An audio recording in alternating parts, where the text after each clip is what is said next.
right, guys, just pulled in to Weldtech Designs. Super excited.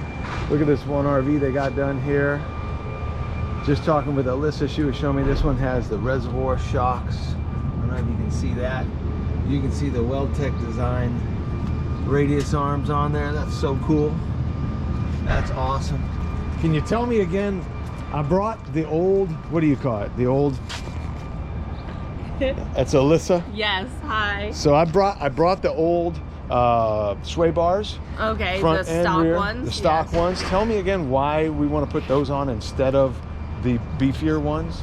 Instead of like your Hellwig ones that you Well, have. I got Roadmaster. Roadmaster ones. So everything, our whole suspension is designed around the weight of your vehicle. So all the reasons why you felt like you needed bigger, beefier sway bars on your stock suspension is because none of this is rated for the weight. All your suspension, the radius arms, the coil springs, the leaf springs, so that's why you're feeling that sway and all of that. That makes you think like, I need bigger, beefier sway bars, when in reality you just need a suspension that's designed for the weight of your RV. Because when Ford builds these chassis, they don't care what's going to be put on here. They only build That's to pretty like clear. They only build to like here, and then you can put a box van on this. You could leave it as a truck bed. They don't care what gets built on top of it. So it starts off as a 6,000 pounds, and then they build, you know, 10 more onto it. And so, leaving the bigger, beefier controls on there is going to make it too stiff,